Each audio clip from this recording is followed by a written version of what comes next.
Bienvenue dans cette nouvelle revue de moi-même, Raph le Grand-Duc. Cette fois-ci, Steelbane de Last Knight, le dernier chevalier, première édition avec un magnifique artwork CGI à fond et le symbole Autobot divisé en deux qu'on peut retrouver l'autre moitié ici et la continuation du artwork. Bien entendu, c'est un classe de luxe comme c'est indiqué ici. Et l'autre bord, on a encore le même design du chevalier et sa fonction chevalier de Cybertron et son prénom. Et à l'endos sur la boîte, ça peut se faire en 17 étapes avec, bien entendu, on voit le mode dragon, qui bien entendu dans le film, il ne se transforme pas en ce dragon-là individuellement. C'est aussi offert Drift, qui s'appelle Autobot Drift, à cause des noms de trademark. Et Autobot Squeeze qu'on peut retrouver sur ma chaîne dans quelques semaines. Fait que le voici en mode dragon, un genre de dragon de la mythologie anglaise. Je sais pas si vous vous souvenez des dragons qu'on voyait sur les boucliers des figurines Lego des années 80-90. Ben c'est ça, c'est ce que représente. Fait qu'on a un gros dragon quasiment de classe voyageur, puis j'exagère vraiment à peine. Je vais vous le comparer avec ceux des Predacons de la gamme Prime. Fait que juste tout de suite une petite comparaison avec Drift qui est quand même une grosse bagnole massive que j'adore carrément. Fait qu'on voit tout de suite la différence entre les deux. Tu sais, je trouve que ça fit quand même assez. Et c'est à peu près ça. Malheureusement, c'est un jouet, c'est un dragon que des éléments très négatifs qui sont très flamboyants. On a les fameux pieds ici qui sont arrêtés sur la queue puis le cou, aux extrémités, qui va former bien entendu les jambes. Fait qu'on a les pieds qui sont pas capables d'être cachés. Ça va l'air que pour Hasbro c'est bien trop compliqué. C'est un petit peu dommage. Si ça aurait été le fun, ça soit qu'il se pivote à l'intérieur d'ici. Parce que oui, il y a une partie creuse comme ça. Mais c'est trop compliqué pour Hasbro, ça a bien de l'air. L'autre chose qui me dérange, c'est les fameuses mains ici, qui sont très voyants, on va se dire, qui cachent rien. Ça aurait été juste bien qu'ils soient cachés ici. Il y a de l'espace dans on va dire, le talon des pieds arrière. Sinon, j'aime bien le look, ça fait... je me sens que dans les Transformers, on n'a jamais eu un dragon ailé de même. On en a eu une coupe qui était plus, admettons, classique. Par surtout des Predacons, c'est ça, les Predacons de la gamme Prime étaient vraiment assez classiques. On va dire, lui, c'est vraiment les ailes ici qui sont accrochées après on va dire, les jambes de putain de pied arrière qui m'énerve. Les genres de jambes de girafe ici à l'avant. Et on peut les déployer je vais vous montrer ça dans quelques instants. Et ça, c'est vraiment fun. Fait qu'on a un look de dragon passif avec les ailes qui forment une partie du corps. Malheureusement, vu d'au-dessus, ben, il n'y a pas grand-chose. C'est très creux. Ça, c'est vraiment assez décevant. Puis on a bien entendu la place pour mettre l'épée ici, comme je vous ai montré. Et on peut mettre ça ici comme ça pour une attaque surprise sur un char de James Bond à la James Bond, on va se dire. Fait qu'il peut, on va dire, couper les jambes d'un Autobot au pire, ou un Decepticon surtout. Fait que c'est quelque chose que j'aime bien. À côté autre détail, j'aime bien la tête du dragon ici. C'est une belle tête avec un bleu métallique très bien apprécié. Le bleu métallique qu'on retrouve ici, surtout en mode robot sur les épaulettes. On a aussi la queue ici qui est caoutchoutée à fond. Pour ce qui est des ailes, c'est ça. Ici, c'est du plastique assez souple, mais qui reste quand même assez dur. Ça ici, les ailes, par contre, c'est du gros caoutchouc assez flagrant, on va se le dire. Mais ça dérange pas sur la qualité du jouet. Fait que, tu sais, même si la qualité du jouet, c'est un peu merdique, mais c'est ça. J'ai aussi, comme je disais, des articulations à l'arrière ici. Ça a de la misère un peu à tenir debout. C'est sûr que si je le lâcherais, il tient très bien debout, mais bon, c'est en pleine revue, ça n'arrête pas de tomber, tout à fait compréhensible.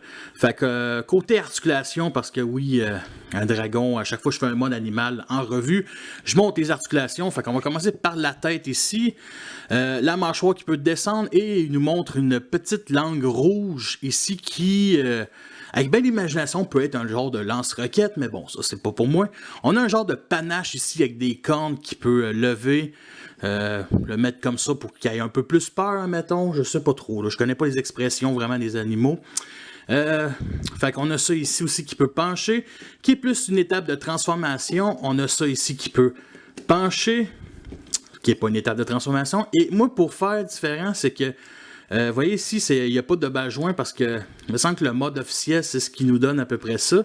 Mais en faisant ça, ben, ça descend assez rapidement et le cou peut juste rester penché. Fait que pour moi, je préfère le mettre comme ça et pivoter la jambe pour vraiment faire un bon long cou qui tient droit. Là. Pour ce qui est des articulations des pattes avant, on a ça ici qui peut se plier, comme ça. On a les fameuses ailes qui sont sur pivot, on peut pivoter sur 60 degrés si on veut. Et on a le numéro de série ici. Pour ce qui est des jambes arrière, on a ça ici qui est quand même assez massif. Ça va former, comme vous remarquez, les bras du mode robot. Fait qu'on a ça ici qui peut bouger, qui est sur petit ratchet joint, ça, on a ça ici qui peut pivoter, et on a ça ici qui peut rabattre, mais ça, c'est une étape de transformation. Fait qu'on peut aussi mettre ça comme ça. Moi, je préfère vraiment mettre comme ça, ou même de même, personnellement.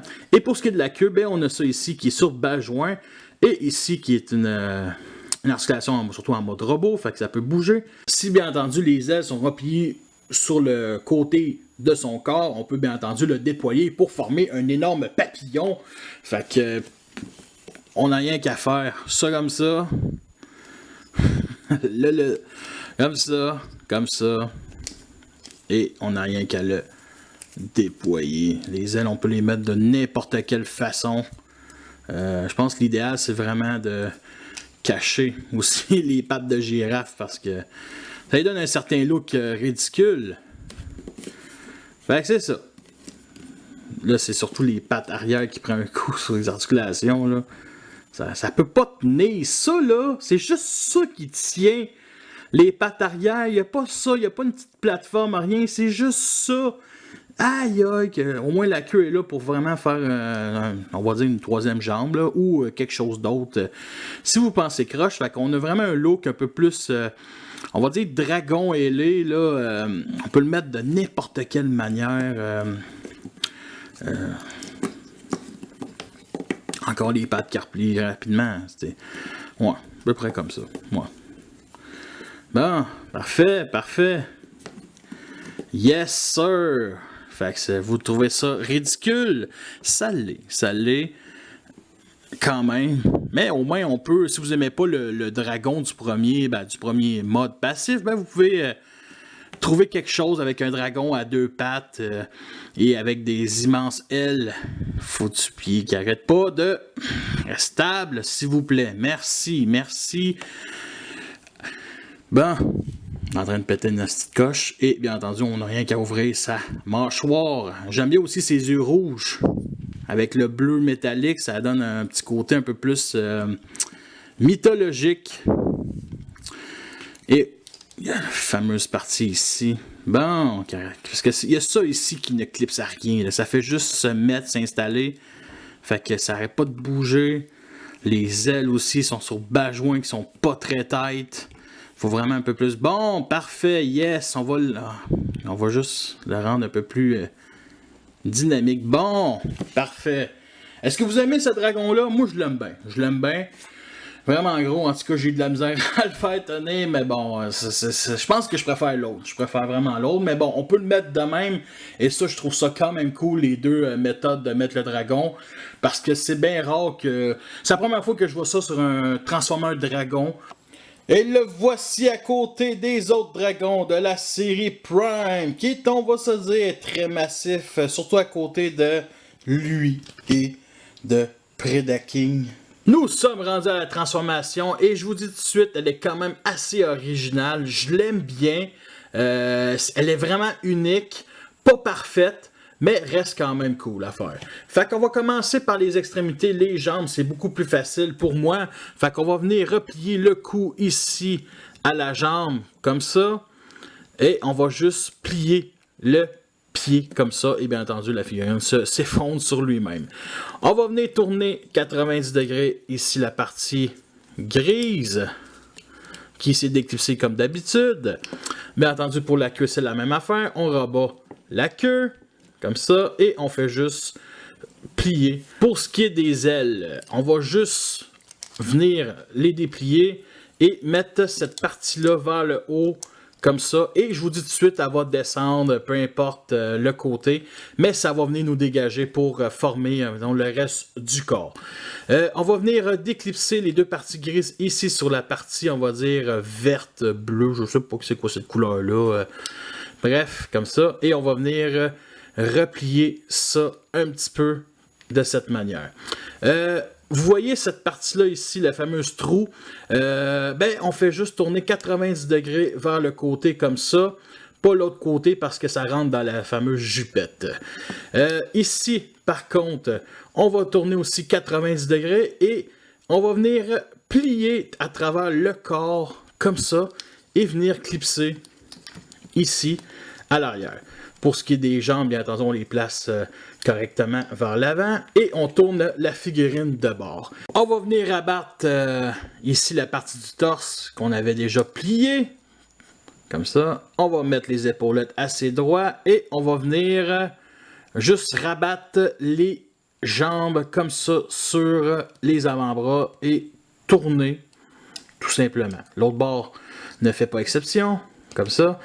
Et ce qui reste à faire surtout, c'est la méthode de glissement. OK? Ça tient pas pantoute. Vous voyez, c'est assez lousse.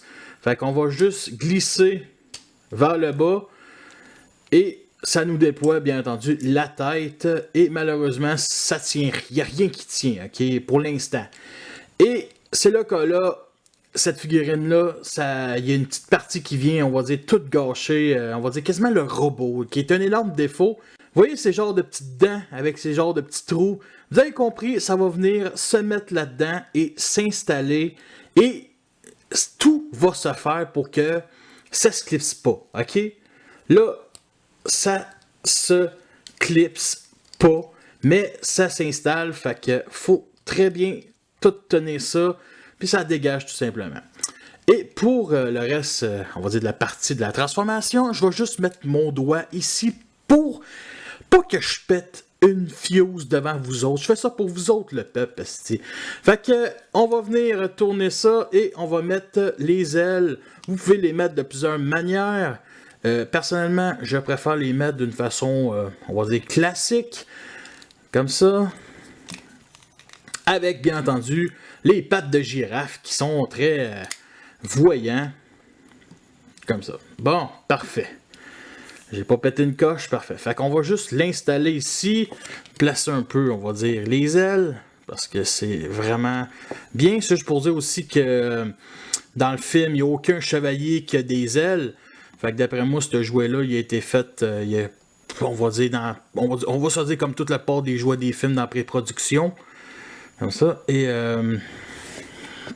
il manque, bien entendu, sa fameuse épée de chevalier, parce que sinon, il serait pas un chevalier. Fait qu'on fait juste la mettre. La première chose que j'ai à dire du mode robot, c'est vraiment la couleur. Le fameux beige, j'allais dire métallique ou merdeux, mais c'est vraiment le beige qui fait vieux robot, qui date de millions d'années. C'est ce qui sont dans le film aussi. Fait qu'on a quelque chose d'assez unique côté couleur. Check le genre de beige vieux. Je trouve que ça fait vraiment custom cheap. Ouais, peut-être pas cheap, mais un peu custom. Puis honnêtement, c'est la première fois que je vois un robot avec autant de peinture vieillot. Et ça, c'est ce qui le rend unique tant qu'à moi.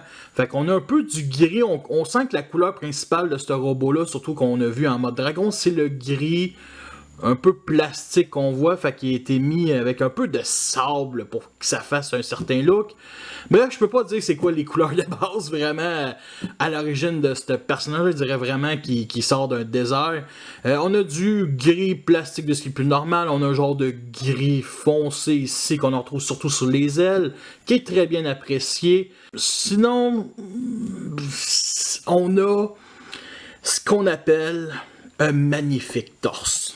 Avec plein de motifs très cybertroniens, ça fait garde, ça fait chevalier, ça fait haute classe, on va se dire. Le silver ici est un peu partout, vraiment très beau.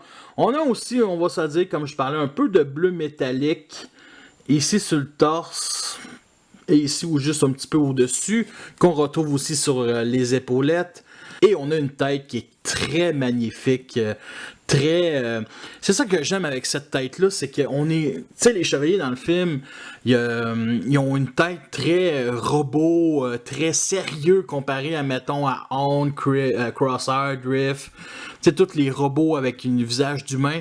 Là, on retrouve un peu les looks des robots, comme mettons, du premier film surtout. Fait qu'on a un visage très sérieux. Voici sa fameuse épée faite, bien entendu, de caoutchouc, avec ce fameux petit peg-là pour mettre en mode dragon, comme je vous ai montré.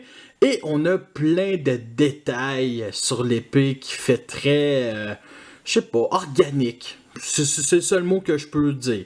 Mais attention, on peut le mettre dans sa main ou on peut le mettre dans ces trois petits trous-là, juste derrière ses griffes arrière de la patte arrière. Fait qu'on peut le mettre comme ça, puis ça tient très bien. Pour ce qui est des articulations, on a la tête qui est sur bas joint, peut tourner 60 degrés tout simplement. Les bras aussi peut tourner, pivoter 60 degrés, mais il faut déplacer l'aile comme ça. On a les épaulettes qu'on peut mettre de même, mais bon, ça fait un peu dur. Sinon, pivot au coude, articulation justement au coude, petit ratchet joint, c'est très bien apprécié. Et la main peut pivoter 60 degrés, mais ça suit avec, on va dire, la patte arrière.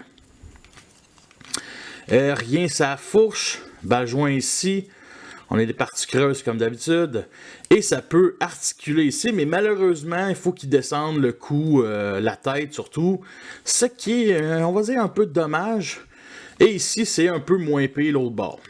Et pour ce qui est des pieds, on a, ouais, c'est ça, bas joint, et bien entendu, peut lever ou juste rabaisser comme ça, mais c'est une étape de transformation. On a quand même une bonne posabilité ici avec ces fameux longs pieds, on va se le dire, c'est quand même assez massif. Et je pense que c'est vraiment le problème avec plutôt les articulations comme ça. Fait que côté backpack, on a tout ça. J'haïs pas, je trouve pas que ça dérange. Ici, on voit que c'est un peu vide. Et il y a bien entendu ici le trou comme ça, pour mettre sur un stand ou le couteau de On of Edge Extinction. Et pour ce qui est du backpack, on peut toujours mettre les ailes de même pour, on va dire, replier, mais ça nous montre bien entendu les pieds de girafe, ce que j'aime vraiment pas. Et le voici à côté des autres dragons de la série Prime. J'ai vraiment hâte d'acheter Dragonstorm pour le comparer avec. Nous sommes rendus à la fin de cette revue-là. J'espère que vous l'avez apprécié. Vous avez remarqué qu'il n'y avait aucun symbole Autobot Decepticon. J'aurais pas détesté qu'il y ait un symbole qui représente les chevaliers. Vous avez vu les points positifs et les points négatifs. Vous savez quoi attendre quand vous allez acheter cette figurine-là. C'est une figurine qui aurait dû être faite en voyageur classe, vraiment. Il existe aussi un repeint en Sculitron qui va être un exclusif de Toys R Us, que je ne crois pas acheter. Et vous pouvez toujours voir la galerie photo sur Facebook, le lien est en dessous de la description. Fait que merci à tous d'avoir écouté cette revue-là. Fait que sur ça, je vous laisse et à la prochaine.